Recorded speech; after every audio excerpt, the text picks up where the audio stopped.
This is Smart Investing with Michael J. Wren. It's rough and tumble, it's wild and woolly, and it is a blast. Securities and advisory service offered through KMS Financial Services.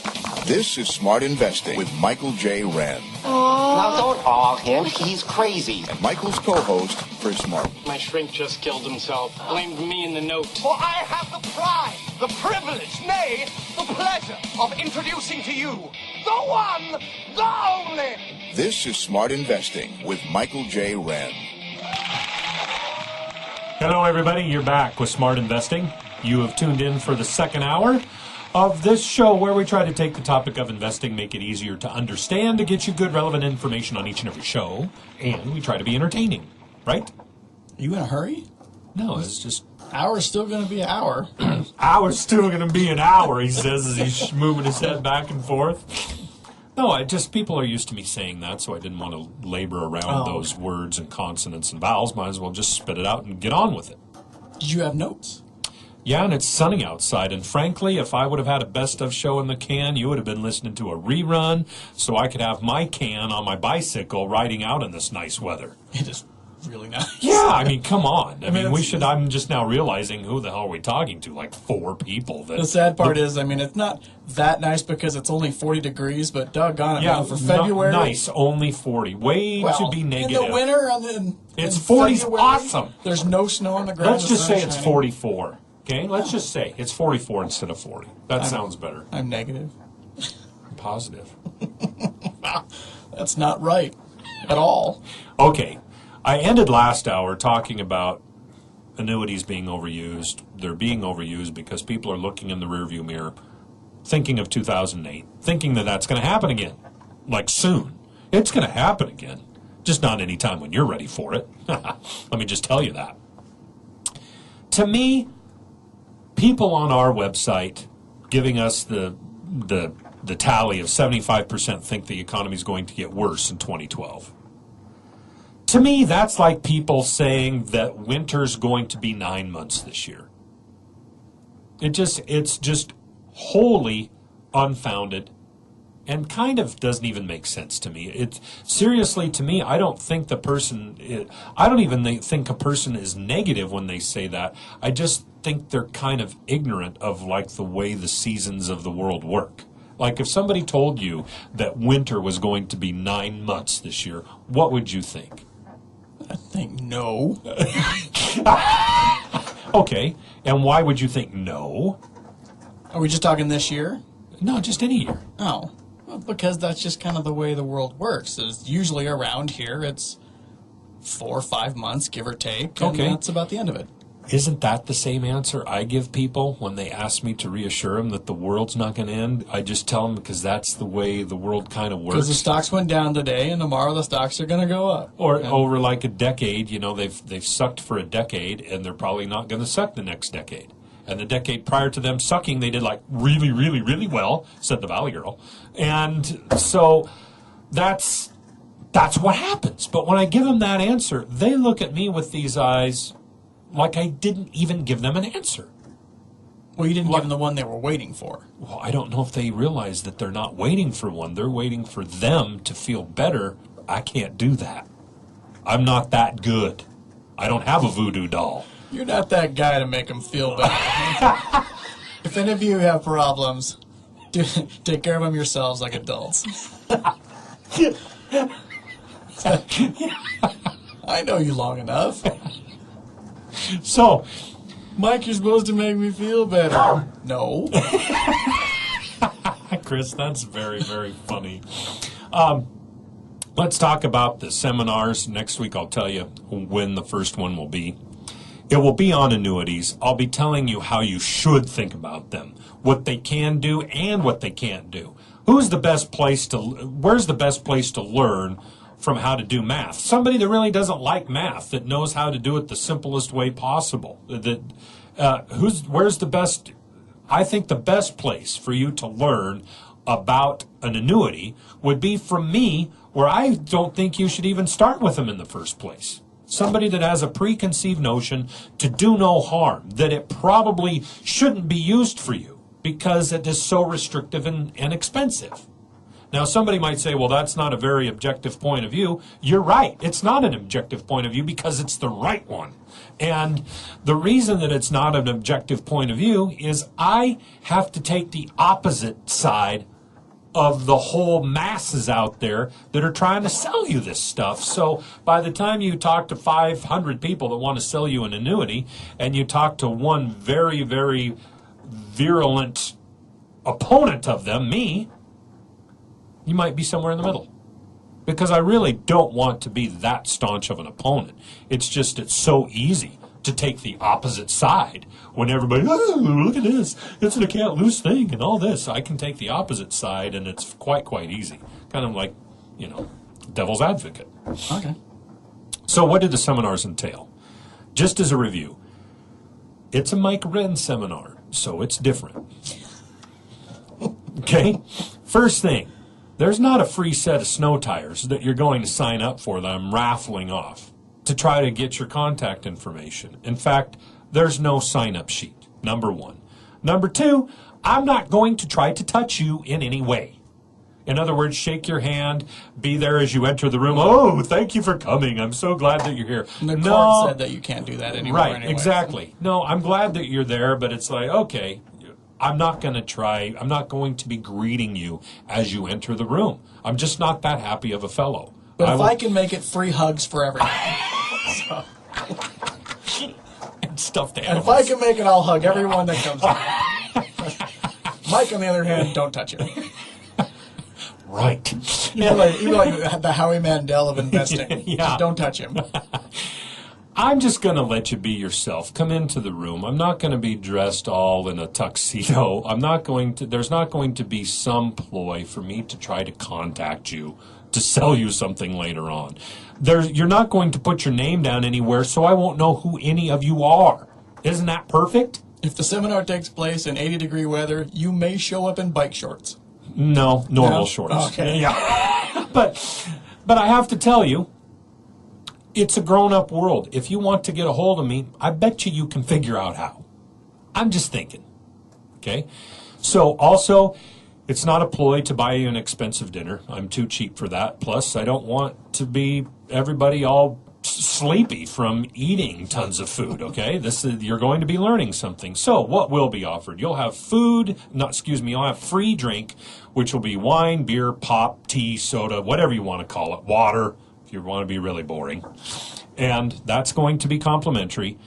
Typically, it's at the Lusso, and typically I provide valet parking because to me, that says I know what's up. It's a weeknight. You don't want to have to search around for parking. It's right downtown. It removes the objection that I don't want to drive downtown. I'd much rather go to a very much less expensive motel where I might be able to see Cops, like a live version of Cops. No, I'm not going to go to one of those places. All right, because I know a couple of seedy ones that might Yeah. I get a discount there. Yeah. So that's how they typically go. And when I find out the date, it's typically the honor system where you call the show or you call me at my office, you give me a first name, and you tell me how many people are coming. That way I know how big of a room finally that we will need, and I can warn the people about how many of people that listen to this show will be in their hotel, because that's very disconcerting to them. Kind of like a Occupy Wall Street thing, with white-collared shirts. And as soon as you write down everything, we'll have it on the website. Yeah. I'll put it up there, so it'll be easy to find. Yeah, and somebody could even email me their name, but then I'd have your email. So tell me, the most anonymous way that you can tell me that you're coming is to give me a call and just give me a first name, and that's how it'll work. And believe me, they're very, very excellent things, because it's a place that we're going to have a shirt sleeve discussion on the topic. It's not a ploy, not a sales ploy or anything like that. And that way, everybody can just relax. You don't have to worry about, he's buying a big dinner or something, I'm going to owe him. No, I keep it to where it doesn't reach that level. It's like, cool, I hope that was the valet I gave my car keys to, and you go downstairs, have a free soda, have a free glass of wine, we learn about annuities, everybody goes home, nobody loses an eye. And that's all we hope for. Yeah. Nobody loses an eye. Okay, let's take a break, and when we come back, I'll tell you how to buy stock or buy something from a garage sale from a crazy person. I'm Mike Wren. This is the show Smart Investing. You're listening live at News Talk 590 KQNT AM and sometimes at 1280 KPTQ. Telephone number here to the studio is 509-241-5900. You can find us on the web at smartinvestingshow.com. This is Smart Investing with Michael J. Wren. I borrowed it from my IRA, and if I don't pay it back... What are they going to do, kneecap you? What? Not the IRA, my IRA. I love that. That is so pertinent. You would not believe some of the emails where I get where people asking me what an IRA is and what an IRA isn't. It's really, really... An IRA is the accountant in the building. Kind of scary. Or George and Ira Gershwin. It's one of the brothers. Ira, my IRA. I get it. Okay, we're back with Smart Investing. I'm Mike Wren, your host. We've got a caller on the line. His name is John. John, thanks for calling the show. Hey, thanks, Mike. Hey, I want to tell you how much I enjoy your show. It's real entertaining, good information and stuff. But I do have a question. Okay. I'm sort of one of these old slobbering wage slaves. I didn't have enough money to invest, so I bought property. Good. And I'm getting old enough now, 65 or so, where I might have to sell the property if I can ever sell it. I wonder if a person sells, $250,000, $500,000 worth of property, what do I do then? I have a little bit of stock, nothing of any consequence, but well, why are you? Your advice, my friend? Why are you asking me? Well, you're not. I was almost afraid to call you because that's what you would say. Well, your worst fear has come true. Oh my God. No, I mean, if you're used to real estate, then I've got to treat you with kid gloves, you know. No, I'm not used to real estate. I just worked forever, and I was able to buy my property and another piece of property, but eventually I have to sell it. Maybe one of the 6 listeners might be in that same situation. Yeah, well, have you been getting a positive cash flow from the property? No, I'm living on it. Okay. So where are you going to live? Well, I have a place I have a small piece of property at one of the local lakes. Okay. And I was figuring I would just move there when I got so infirm that I couldn't move around without a wheelchair. Okay. Nice. I love how you put the positive spin on it. Well, yeah, it is a positive. The type of question that you're asking me, I actually get all the time, and it's actually probably a 30, 45-minute answer. Because what we have to do is I have to figure out how you've been living this whole time, how this real estate has benefited you. Because financial assets sometimes can benefit you in the same way, but they'll also benefit you in a different way in that they're intangible. You just can't go see them, touch them. And you're not going to be comfortable with that right off the bat because anybody, you know, when the price of their collector car goes up and down or the real estate, they can at least go out and get some sort of emotional enjoyment from it. When you get a statement that comes to you and it just goes, bleh, you get no emotional enjoyment out of it. There's none to be gotten. So we have to bridge that gap.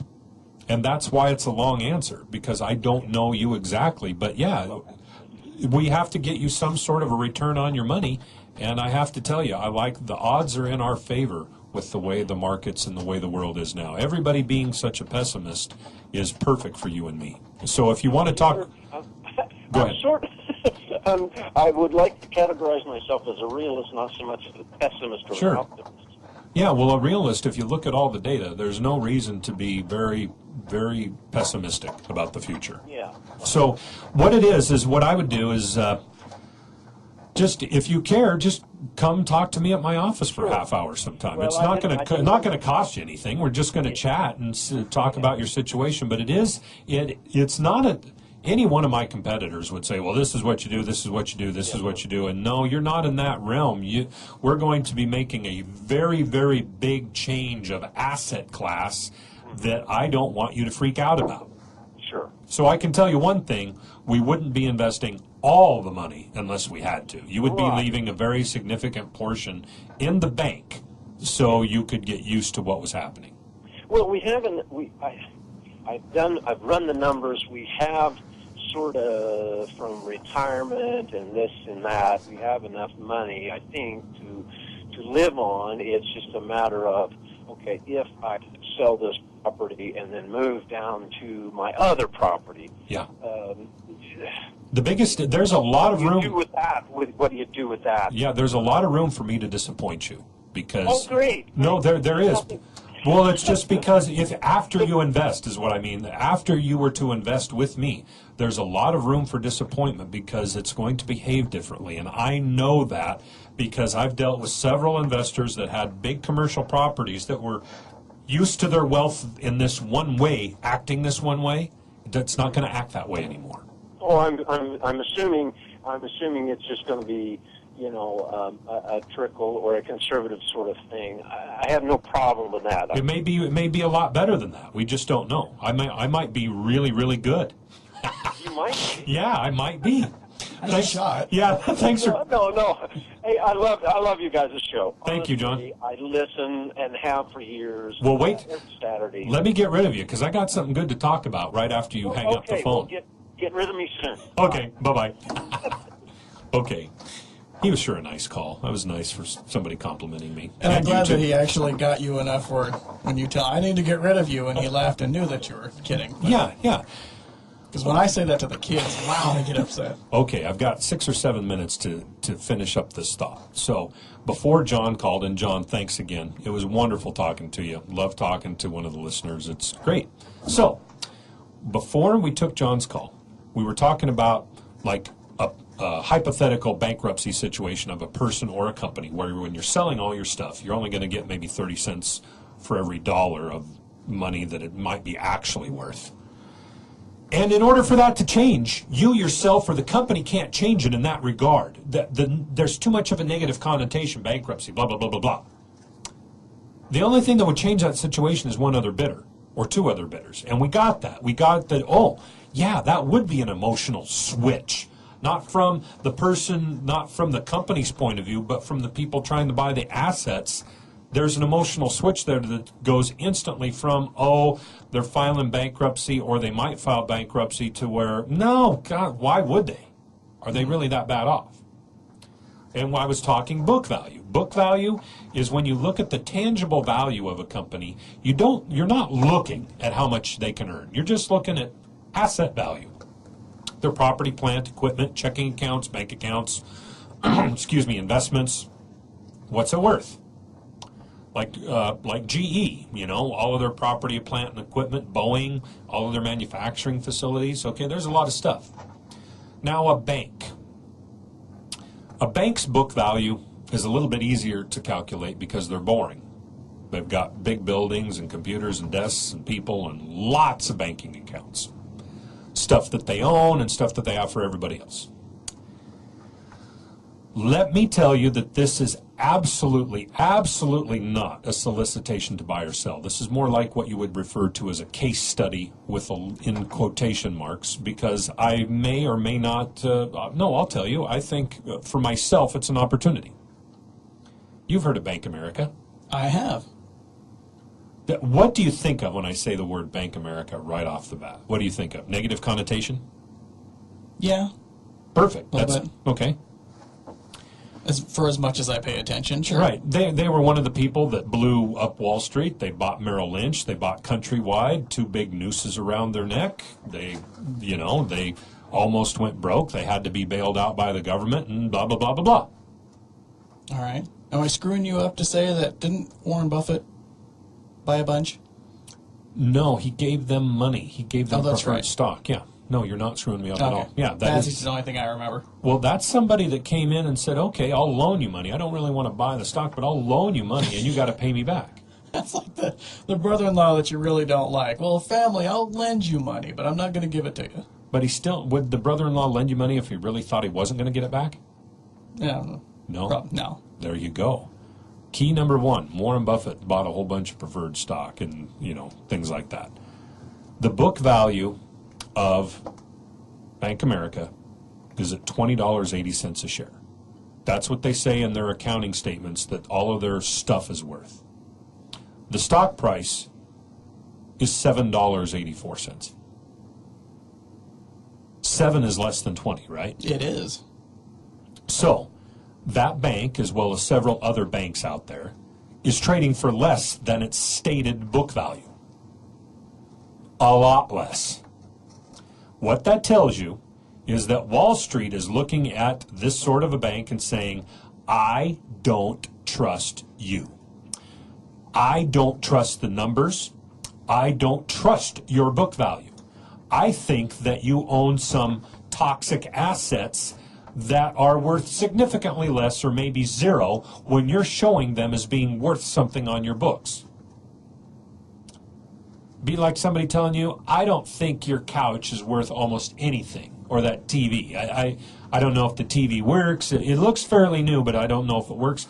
It's just somebody coming with a really negative attitude to the garage sale saying, hey, I'll give you this, but it's not going to be anymore. These are the people who showed up a half hour before you actually opened. Right. And just, yeah, I don't know, I guess. Okay.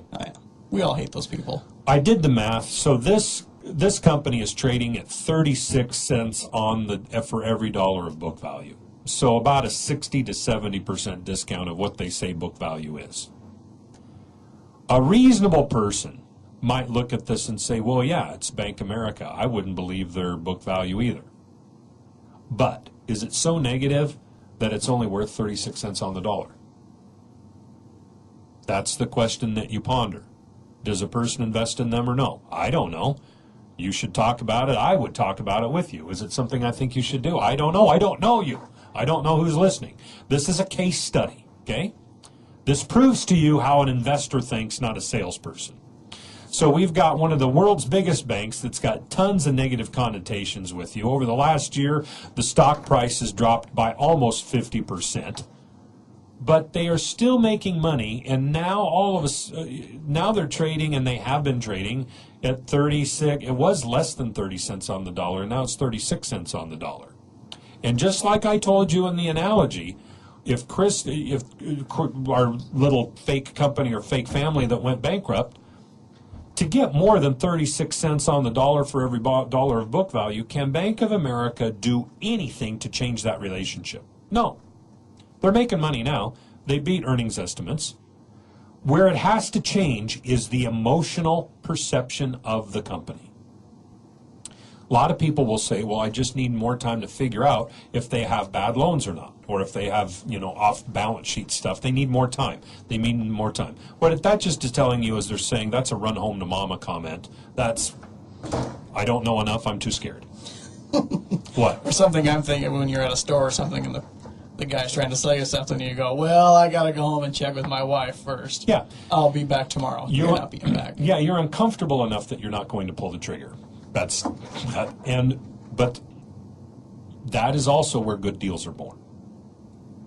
What I'm telling you in simple terms is that Bank America can't do anything in the short term to change this situation. It's the situation that the marketplace has on Bank America. And the marketplace is an insane person. There are insurance companies worldwide that have actual cash per share of about $15 per share to $20 per share in cash. And the stock price is less than $10 a share.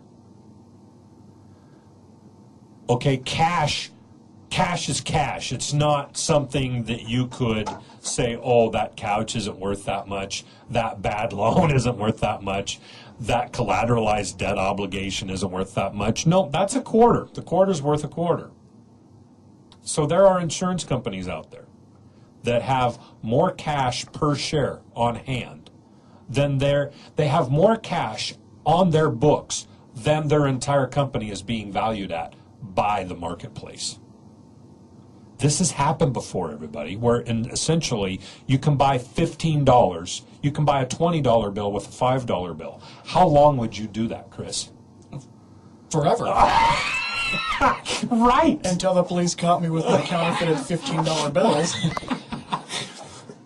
So anyway, what I'm telling you is that there might be some incredibly good deals out there, and And what changes the situation, what would make the stock price go up in relation to its book value, isn't even based on the earnings. You could get a positive surprise just by the perception of a few of these companies changing from they're going broke, they could go broke, to nah, they're not going broke. They're not worth $1 per share of book value, but they might be worth 50, 60 cents. If they were worth 50, 60 cents, that's a doubling of what they're worth now, just in relation to their book value, not even in relation to their earnings. That's how you go garage sailing in the stock market. And that's how sometimes you might be able to get a good deal from an insane person. Okay, an insane person would sell you a $20 bill for a $5 bill. That's going on in the marketplace right now as we speak. If you look hard enough, you will find them. My competitors don't look hard enough. They're selling you annuities and making boat payments. Okay, I'm Mike Wren. This is the show Smart Investing. You're listening live on Newstalk 590 KQNT AM and AM 1280 KPTQ. Please know that the companies that I mentioned are just for discussion purposes, case studies, and so on. It's not a solicitation to buy or sell. I'm not telling you to do either or, and if you do, I would suggest that you might be an idiot. Welcome. This is your first show to listen to. We welcome new listeners. Yeah. So anyway, this is the show Smart Investing. Telephone number here to the studio, 509-241-5900. We'll be right back. Any opinions expressed herein are given in good faith and are subject to change without notice and are correct only on the stated date of issue. Past performance is not always indicative of future results. This material is not intended as an offer or solicitation for the purchase or sale of any security or other financial instrument. Security, financial instruments, or strategies mentioned may not be suitable for all investors. Prices, values, or income from any investment mentioned in this report may fall against the interest of the investor, and the investor may get back less than the amount invested. This material does not take into account your particular investment objectives, financial situation, or needs, and is not intended as a recommendation of particular securities, financial instruments, or strategies to you. Before acting on any recommendation on this material, you should consider whether it is suitable for your particular circumstances and, if necessary, seek professional advice.